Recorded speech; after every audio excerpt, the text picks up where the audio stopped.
Hello friends, video शुरू हो करने से पहले आप हमारे चैनल को लाइक और सब्सक्राइब ज़रूर कीजिएगा। तो आज हम आपको क्लास 11 के chapter number 9 mechanical property of solids पढ़ाने जा रही हूँ। इसमें हम आपको इलास्टिसिटी के बारे में बताएंगे। उससे पहले हम आपको रिजिड बॉडी के बारे में बताते हैं। रिजिड बॉडी मतलब सॉलिड। अगर किसी भी सॉलिड पर अगर हम एक्सटर्नल फोर्स लगाते हैं तो उसका शेप साइज चेंज नहीं होता है। एक्सटर्नल फोर्स मतलब डिफॉर्मिंग फोर्स। अगर प्रैक्टिकली हम देखें तो आप किसी भी बॉडी पर अगर एक्सटर्नल फोर्स लगाएंगे तो उसका शेप और साइज चेंज होता है। जैसे हम एग्जांपल लेते हैं स्प्रिंग। अगर हम एक स्प्रिंग को खींचते हैं फोर्स लगा के, तो जो हम फोर्स लगा के खींचेंगे तो उसमें उसकी लेंथ बढ़ जाती है, और जब हम फोर्स को रिमूव कर लेंगे तो वह पुनः अपनी ओरिजिनल पोजीशन ले लेती है। तो इसी को हम बोलते हैं इलास्टिसिटी। हम डिफिनीसन देखते हैं। Number 1, the tendency of a body to regain its original configuration after removal of deforming force up to its elastic limit.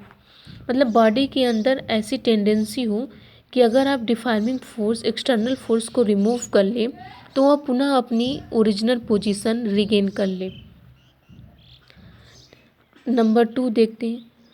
The tendency to oppose any change in his shape size by body. ऐसी tendency body के अंदर हो जो आपके force को oppose करे shape और size change करने के लिए। जैसे यहाँ हम एक स्प्रिंग का एग्जांपल देके आपको समझा रहे हैं कि अगर एक स्प्रिंग को अगर हम फोर्स लगा के खींचते हैं तो उसकी लेंथ बढ़ जाती है। अगर हम फोर्स को रिमूव कर लेते हैं तो पुनः अपनी ओरिजिनल पोजीशन में आ जाती है।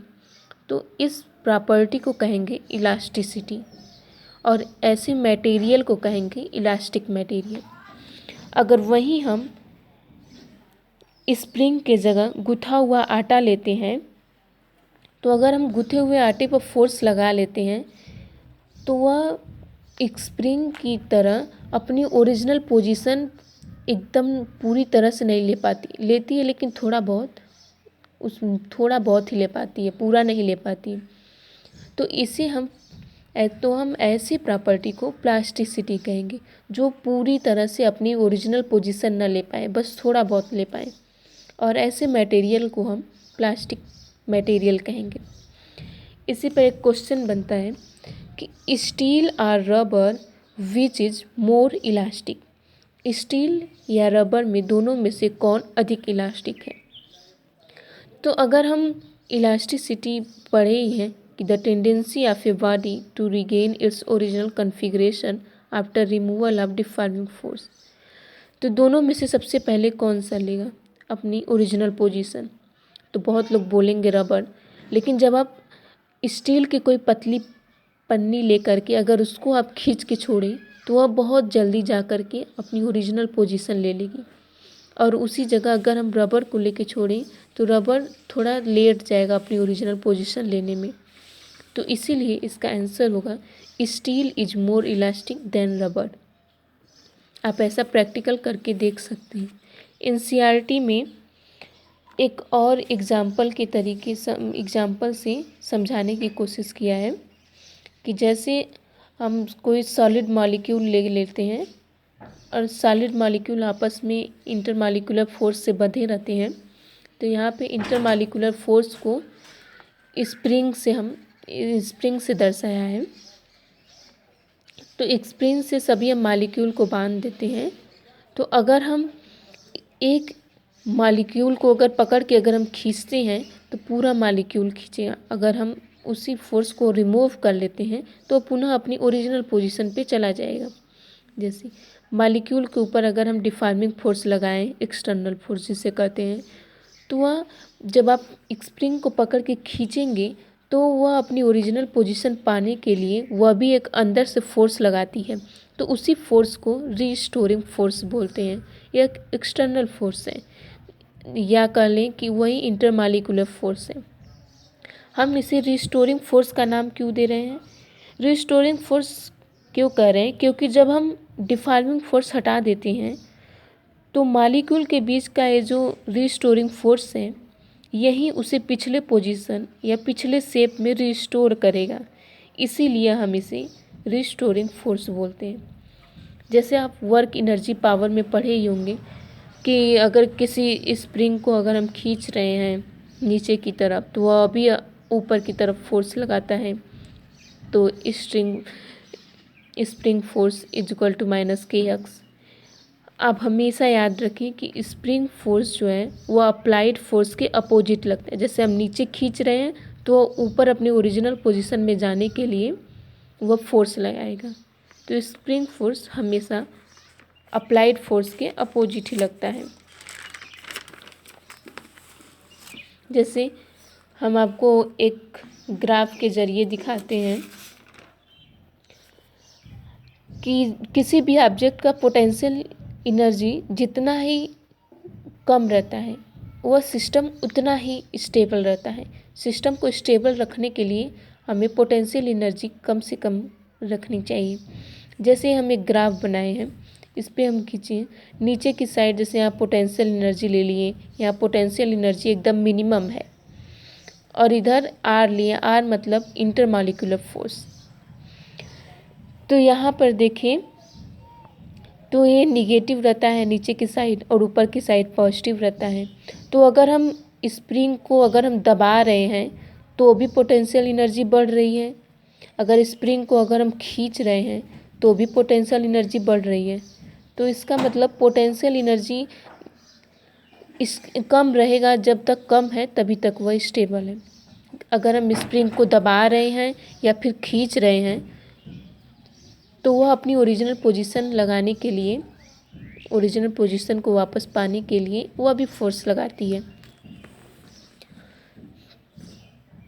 आज हम दो टर्म समझते हैं। इलास्टिसिटी समझने के लिए हमें दो फेमस टर्म को समझना होगा, स्ट्रेस और strain.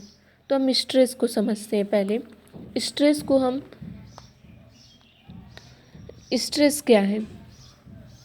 The internal restoring force per unit cross sectional area. Stress का मतलब मटेरियल, किसी भी मटेरियल में जो दबाव या खिंचाव हम करते हैं उसी को हम स्ट्रेस बोलते हैं। जैसे बहुत लोग बोलते हैं कि पढ़ाई का बहुत स्ट्रेस है, एग्ज़ाम आ रहा है उसका बहुत स्ट्रेस है, तो वहीं किसी भी मटेरियल पे जो हम दबाते हैं या उसे खींचते हैं तो उसी को हम स्ट्रेस बोलते हैं।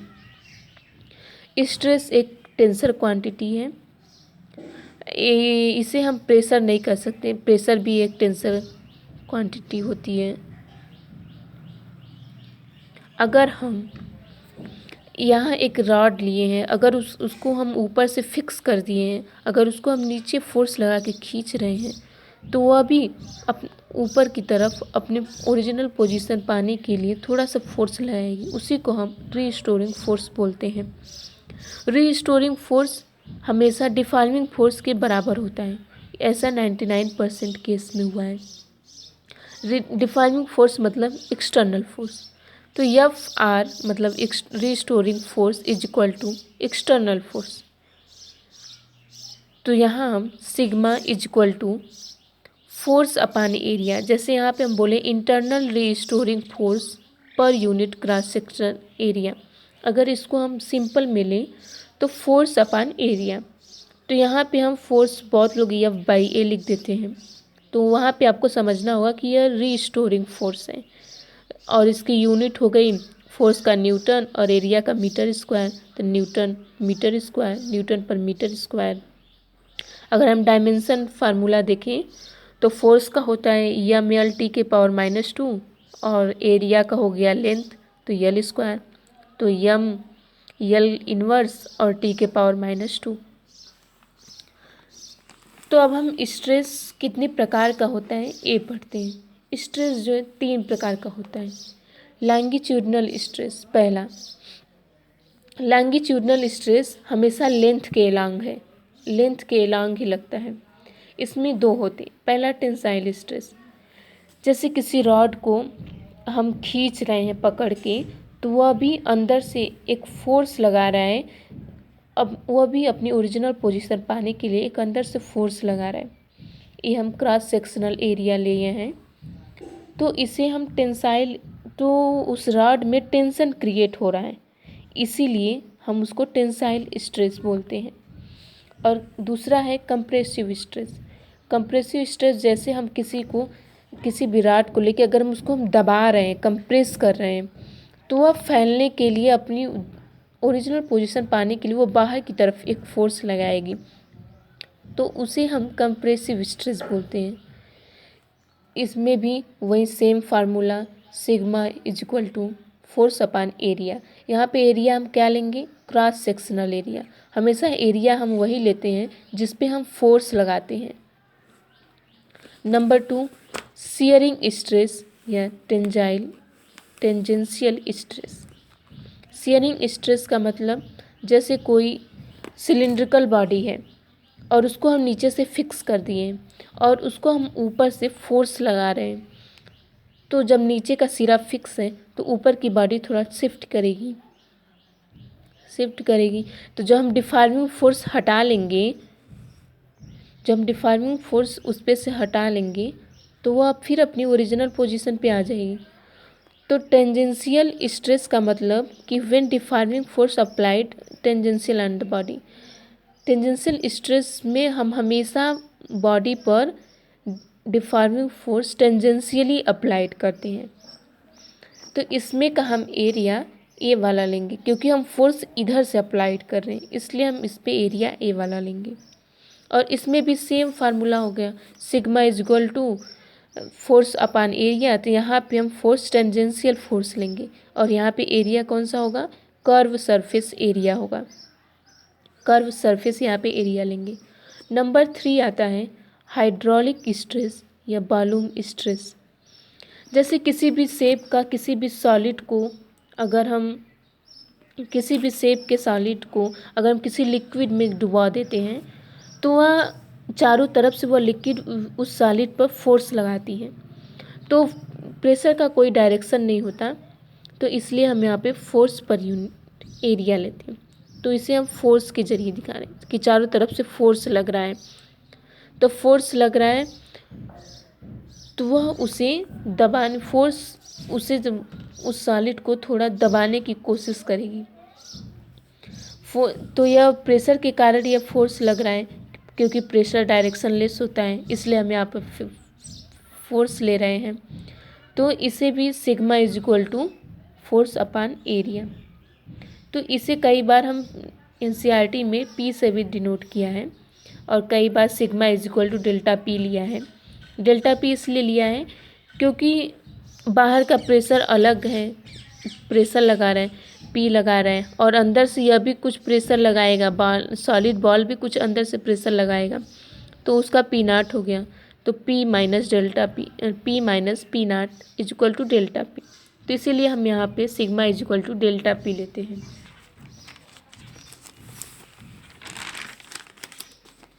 अब बारी है स्ट्रेन की। स्ट्रेन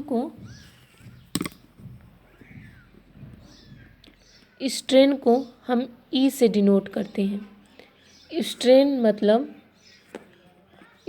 को जो है हम ई से डिनोट करते हैं। स्ट्रेन में कोई यूनिट नहीं होती है, स्ट्रेन की कोई यूनिट नहीं है। स्ट्रेन एक इफ़ेक्ट है। जब हम डिफॉर्मिंग फोर्स किसी मॉलिक्यूल पर या किसी बॉडी पर जब लगाते हैं, तो वह दूर हो जाते हैं, वह मॉलिक्यूल दूर हो जाता है, या उसको दबा रहे तो बहुत पास हो जाते हैं। तो उसको दबाने या दूर करने में जो स्ट्रेन, जो उसमें चेंज आता है, जो बदलाव आता है, उसी को हम स्ट्रेन बोलते हैं। तो इसका डेफिनेशन है change in dimension upon original dimension. इसको हम ई से डिनोट करते हैं। यह यूनिट लेस है, क्योंकि किसी भी, जैसे इसमें पहला है, जिस तरह से स्ट्रेस 3 प्रकार का होता है, उसी तरह से स्ट्रेन भी 3 प्रकार का है। Number 1 longitudinal strain. लॉन्गिट्यूडिनल, जैसे अब रॉड लिए हैं या लेंथ का कोई हम रॉड ले लिए या वायर ले लिए, अगर उसको हम फोर्स लगा के खींचे तो उसका कुछ लेंथ इंक्रीज हो गया, तो जो इंक्रीज हुआ उसको डेल्टा एल मान लेते हैं। तो ओरिजिनल लेंथ अपॉन जो लेंथ जो चेंज हुआ है, जो बढ़ा है लेंथ, उसको लिख देते हैं। तो change in length upon original length, मतलब आपके खींचने के बाद जो लेंथ इंक्रीज हुआ है उसके अपन जो उसका पहले का लेंथ था उसको लिख देते हैं।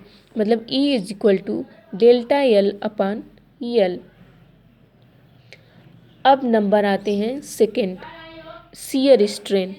जैसे किसी सिलिंड्रिकल बॉडी है, अगर उस पर हम आपको बताए थे अगर हम टेंजेंशियली अगर हम फोर्स लगाएं तो जब नीचे का सिरा हम फिक्स कर दिए तो ऊपर का कुछ ऐसे खिसक जाएगा।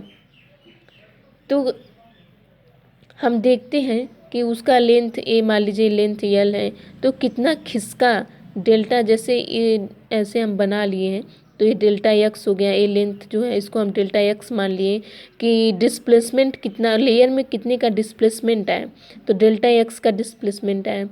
तो इसको हम तो पूछते हैं कितना खिसका, तो अगर हम थीटा मान लिए तो थीटा एंगल खिसका। तो डेल्टा एक्स वह जो है बहुत छोटा होता है। तो E is equal to displacement of layer upon original length is equal to, जैसे यहाँ perpendicular upon area upon tan is equal to tan theta is equal to theta tan theta. अगर ये थीटा बहुत छोटा होता है, जैसे डेल्टा एक्स बहुत छोटा है, उसी तरह यहाँ थीटा बहुत छोटा हो गया, और थीटा को यहाँ पर रेडियन में हम लेंगे। जैसे sine theta is equal to अगर बहुत छोटा हो जाता है तो वह थीटा हो जाता है, उसी तरह tan theta is equal to tan theta बहुत छोटा है तो वह थीटा हो गया। तो इस तरह से हम लिख सकते हैं E is equal to delta X upon L is equal to theta. अब तीसरा नंबर आते हैं वॉल्यूम स्ट्रेन। वॉल्यूम स्ट्रेन मतलब कि किसी भी शेप के सॉलिड को अगर हम किसी भी लिक्विड या वाटर में डुबो देते हैं तो वह चारों तरफ से उस पर फोर्स लगाती है। तो फोर्स लगाती है तो बॉल भी अंदर से फोर्स लगाएगा ऊपर आने के लिए।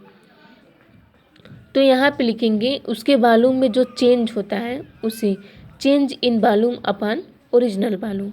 तो E is equal to delta V upon V, मतलब चेंज इन वॉल्यूम जो चेंज हुआ वह डेल्टा V हो गया, ओरिजिनल वॉल्यूम इसका V मान ले तो V हो गया। तो यहाँ पे हम निगेटिव साइन लेते हैं। निगेटिव साइन इसलिए लेते हैं क्योंकि अगर ये सॉलिड है, अगर इस पर प्रेशर लगाया तो वह कुछ दब गया, उसके फाइनल जो इनिशियल वॉल्यूम थी वो फाइनल वॉल्यूम इनिशियल वॉल्यूम से उसकी फाइनल वॉल्यूम थोड़ा कम हो गई, क्योंकि लिक्विड हर तरफ से प्रेशर लगाएगा तो वह फोर्स अपॉन एरिया दब जाएगा।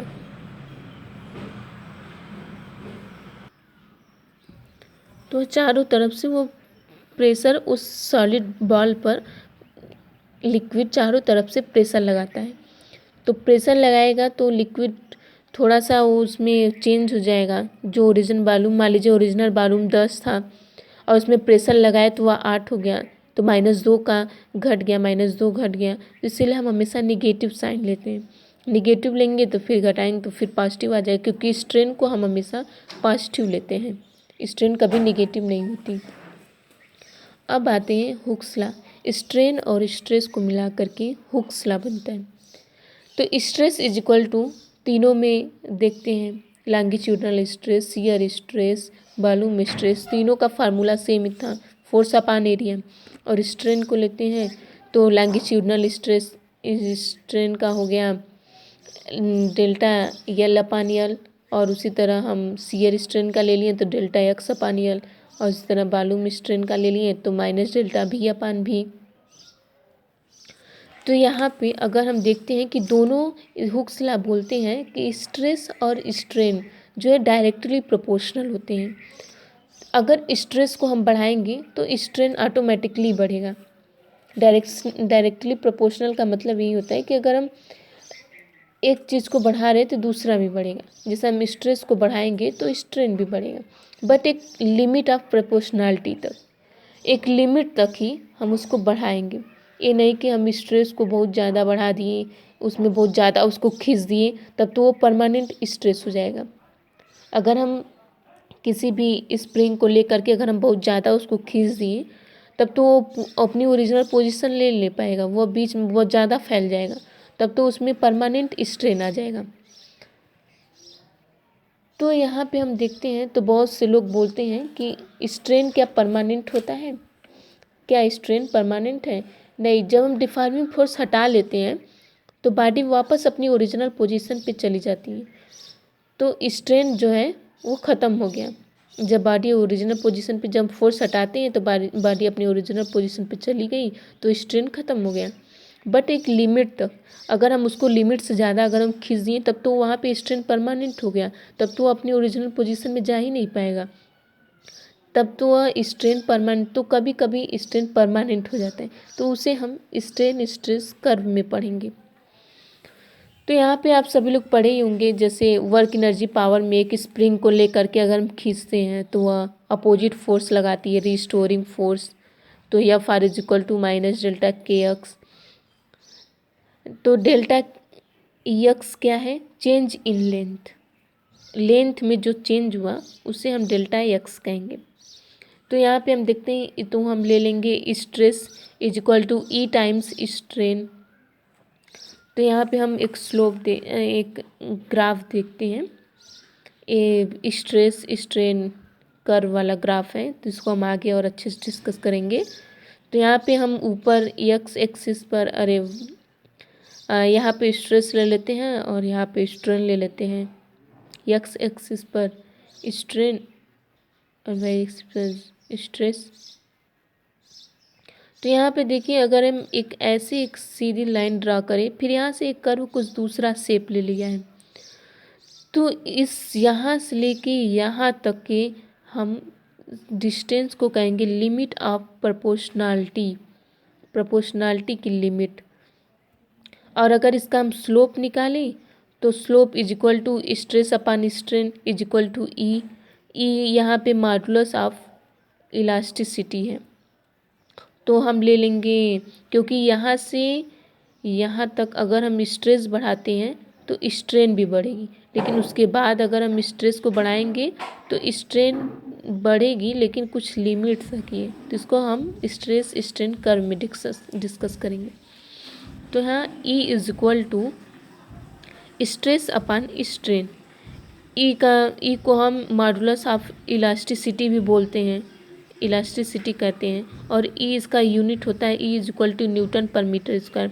क्योंकि स्ट्रेन की कोई यूनिट नहीं होती, लेंथ से लेंथ कट जाएगा, original length upon change in length upon original length cut जाएगा, change in volume upon original volume भी कट जाएगा। तो इसलिए स्ट्रेन जो है यूनिट लेस होती है। तो स्ट्रेस का हम यूनिट लेंगे फोर्स अपान एरिया, तो न्यूटन पर मीटर स्क्वायर हो जाएगा। तो जिस तरह से स्ट्रेस स्ट्रेन तीन तरह के होते हैं, उसी तरह से मॉडुलस ऑफ इलास्टिसिटी भी तीन प्रकार का होता है। तो नंबर 1 है Young's modulus of elasticity, means इसका मतलब है इलास्टिसिटी इन लेंथ, लेंथ की इलास्टिसिटी।